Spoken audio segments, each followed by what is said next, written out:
Hola, hola gente oyente, sean bienvenidos a este video en donde veremos algunos de los errores de la película de Los Increíbles. Pero no solo vamos a mencionarlos, también vamos a intentar justificar a algunos de ellos. Y por supuesto, comenten si se les ocurre alguna otra justificación, ya sea bastante alocada o con cierta lógica.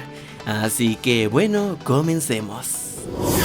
Al comienzo vemos que tanto Mr. Increíble como Frozono tienen puesto el micrófono para la entrevista, pero por alguna razón a Elastigirl le falta uno.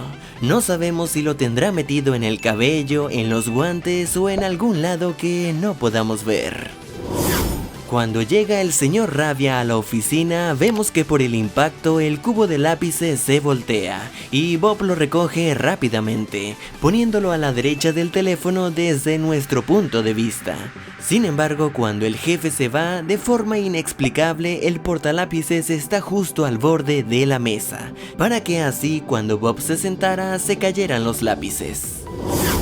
Cuando Helen sorprende a Bob regresando tarde, hay una pequeña bicicleta en el suelo junto a los bloques, pero en la siguiente toma el juguete ya no está, y luego cuando los padres descubren a Dash y Violeta vuelve a estar allí, así que parece ser que el juguete se movió solo.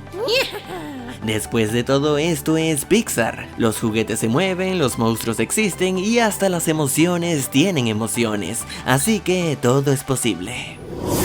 Como algunos sabrán, la película está ambientada en los años 60 y como prueba podemos ver que en el periódico que Bob lee se ve ligeramente la fecha, diciendo lunes 16 de mayo de 1962. Pero cuando Mr. Increíble está viendo con anhelo los reconocimientos y periódicos de sus días de gloria, uno de ellos tiene fecha del año 2002.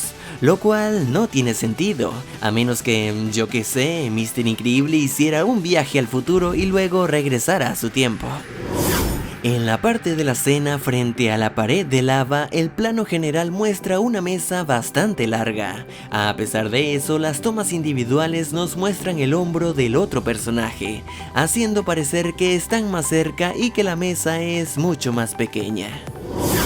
Cuando Helen estaba en el jet llevaba su bolso de viaje, luego cuando el avión explota ella por supuesto agarra a sus hijos para protegerlos. Vemos que caen, llegan al mar y el bolso no es visto en ningún momento. No lo tiene Dash, no lo tiene Violeta ni tampoco la madre, por lo que se entiende que quedó destruido por la explosión. No obstante, cuando Elastigirl se convierte en lancha podemos ver el bolso encima de ella, y es que como que después recordaron que el bolso era importante, ya que allí fue donde Helen guardó los antifaces. Ya después que se los pusieron, el bolso quedó olvidado, siendo destruido por el lanzamiento del cohete. En la escena del super traje, cuando Lucius está frente al espejo, podemos ver dos lociones, la que está usando y otra a la izquierda. Sin embargo, después de que se asome por la ventana y regrese al espejo, resulta que ahora solo aparece una. Bueno, dicen por allí que si no puedes explicarlo, seguramente un hechicero lo hizo. Sí, siempre que observen uno de esos detalles, un hechicero lo hizo. Sí, pero en el episodio AG... ¡Hechicero! ¡Ay, qué carácter!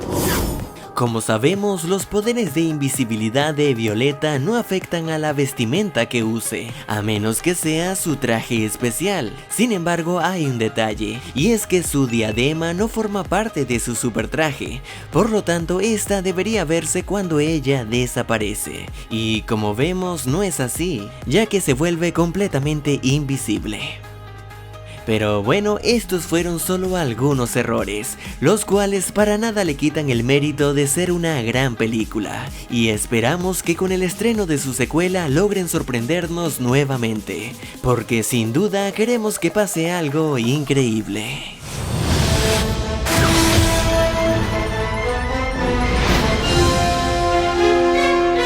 You have power! Si el video te ha gustado, házmelo saber dándole manito arriba y compartiéndolo con tus amigos. Y antes de irme le envío un gran saludo a Jade, Emilia, Saviana, Miguel, System y Julián Gómez. Y bueno, esto es todo. Muchas gracias por haber llegado hasta aquí y espero te haya gustado. Hasta luego.